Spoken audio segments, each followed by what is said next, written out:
Star Trek the original series was a groundbreaking TV show. It challenged social norms, kicked off a global franchise, and revolutionized not just science fiction, but what television as a whole could be.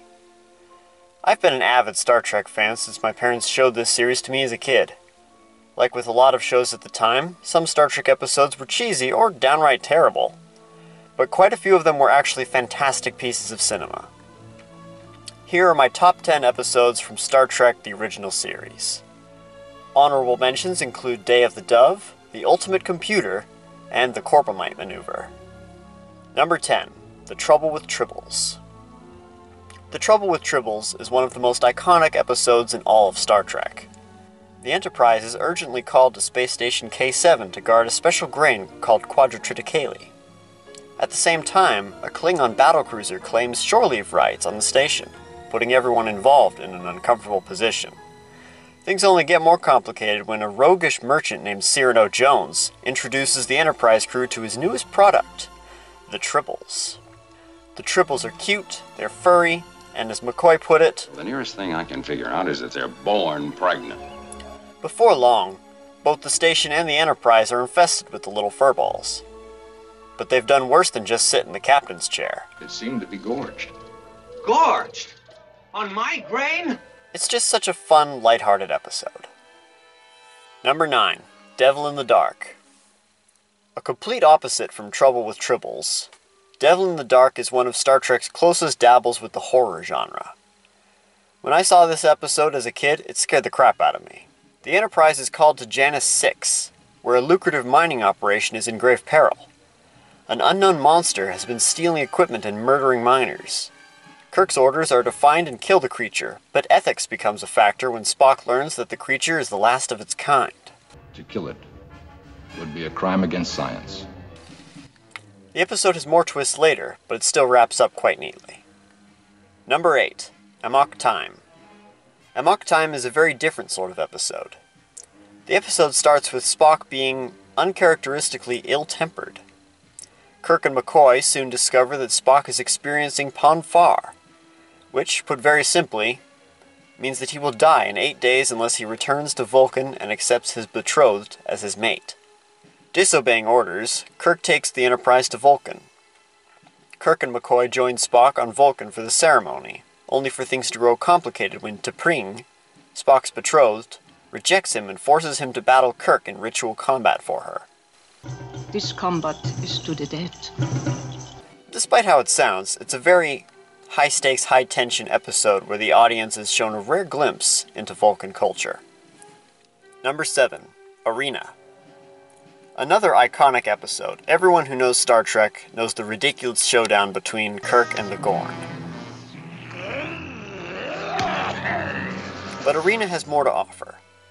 The episode opens with Kirk, Spock, McCoy, and the landing party beaming down to a friendly colony, only to find that it's been attacked by an unknown enemy. After fending off the enemy aliens, the Enterprise pursues them until both ships are rendered powerless by an extremely powerful third party. We are the Metrons.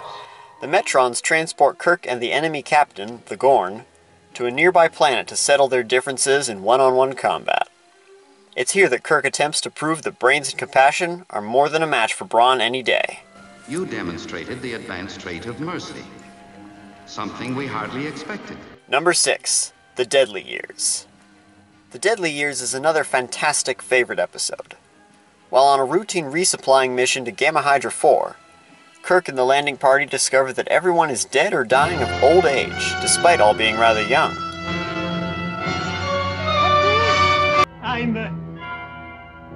Let me see. I am 29. And the lady's I'm 27. The mysterious rapid aging and mental decline spreads to every member of the landing party, except, somehow, for Ensign Chekhov. Commodore Stalker, an obnoxious passenger en route to Starbase 10, proves that Kirk is no longer fit for command, and takes command of the Enterprise himself. This inexperienced idiot then takes the Enterprise through the Romulan neutral zone in an attempt to get to Starbase 10 faster. The Enterprise is soon under attack by Romulans as Dr. McCoy and Nurse Chapel are in a desperate race to reverse the aging. It's a great story with some of my favorite Trek moments. You stabbed me in the back the first chance you get? A needle wound hurt, Chekhov. Take off your shirt, Chekhov. Roll over, Chekhov. Breathe deeply, Chekhov. Blood sample, Chekhov. Marrow sample, Chekhov. Skin sample, Chekhov. If I live long enough, I'm going to run out of samples. Number 5. Journey to Babel. Journey to Babel is one of those episodes that has it all. Space battles, family drama, political intrigue, and a murder mystery. The Enterprise is tasked with transporting a large entourage of representatives throughout the Federation to a conference, codenamed Babel. Among these representatives are Sarek and Amanda, Spock's parents.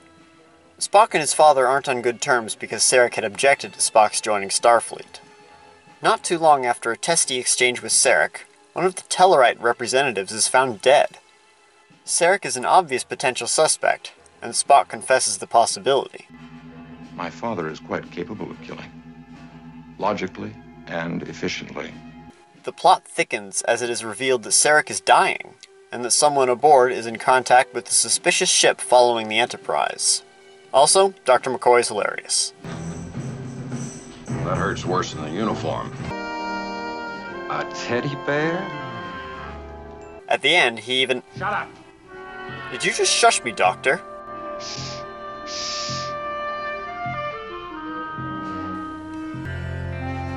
Well, what do you know? I finally got the last word. Number 4. Balance of Terror. Balance of Terror is, in a sense, one long space battle of an episode, but it's much more cerebral than that. It includes a number of deeper themes, such as loss, honor, and prejudice. The episode kicks off with an onboard wedding of 2 crew members, but it gets interrupted by a distress call on the border of the Romulan neutral zone. It's soon discovered that a Romulan ship is behind the destruction of multiple Federation outposts along the Federation-Romulan border. The Enterprise pursues the enemy vessel and manages to get a view of the enemy ship's bridge, and the Romulans inside. I'll take this time to mention that up to this point, Romulans have never been seen by the Federation, so imagine the shock of the bridge crew when they saw this. Especially Spock. The enemy commander proves to be quite cunning, leading to a suspenseful battle of wits. Number 3. A Taste of Armageddon. An extremely underrated episode. A Taste of Armageddon also features some dark themes, most notably the ugliness of war. The episode begins with the Enterprise visiting Aminiar 7, despite warnings from the planet. Anon 7, the leader of the planet's High Council, tells them upon arrival that they are at war with the planet Vendikar, and have been for almost 500 years. The landing party is quite confused at first, because there is absolutely no evidence of war in the system. It's soon revealed that Aminiar 7 and Vendikar wage war with computers. To keep things orderly, strikes and counterstrikes are conducted virtually, and those who are designated casualties report to chambers and disintegrate themselves. Matters worsen when a virtual attack occurs, and both the landing party and the Enterprise in orbit are declared casualties. This is an awesome episode, where Kirk gives a speech that would make even Captain Picard proud. Death, destruction, disease, horror. That's what war is all about, Anon. That's what makes it a thing to be avoided. You've made it neat and painless.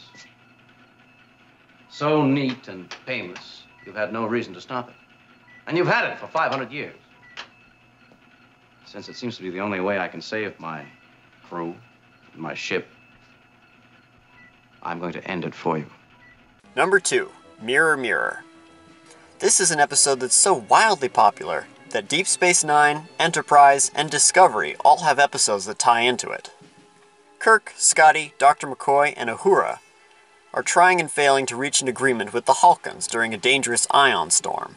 Recognizing defeat, Kirk and the landing party beam back to the Enterprise, but the ion storm causes a transporter malfunction. They return to the Enterprise, but not their Enterprise. They discover that they are in a mirror universe where the benevolent United Federation of Planets is in fact the Terran Empire, a vicious military bent on conquering.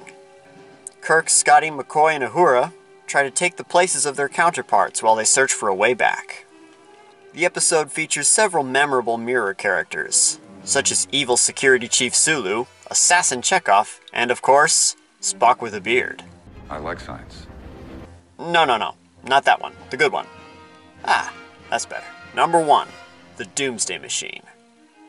Not only is this my favorite episode of the show, but it may well be my favorite episode in all of Star Trek. The episode starts off with the Enterprise tracing a distress call from a sister ship, the USS Constellation. As they close in, they find an entire solar system of planets reduced to rubble, even though their star is fine. When they find the Constellation, she's heavily damaged with only one person aboard, Commodore Matt Decker. Decker tells them that a deadly planet killer attacked the Constellation. With the battle not going well, Decker sent his crew down to the third planet of the solar system. There is no third planet. Don't you think I know that? There was, but not anymore. With Decker basically driven mad by his experience, he and McCoy return to the Enterprise. Around the same time, Spock makes a disturbing discovery about the planet killer. It will go through the most densely populated section of our galaxy. Shortly thereafter, the planet killer returns. No, not that one. Yeah, that's the one. Now, with Decker taking command of the Enterprise and Kirk commanding the barely functioning Constellation, they must stop the planet killer before billions die. It's such a cool episode. It features excellent concepts, an amazing score, and a climax that thrills me to this day. Also, I'm a sucker for Star Trek space battles. So what do you think? Am I right on, or am I as crazy as Decker? Let me know in the comments. For those who haven't seen the show, I hope this makes you consider giving this best sci-fi of the 60s a shot. Until next time, Nuclear Films, out.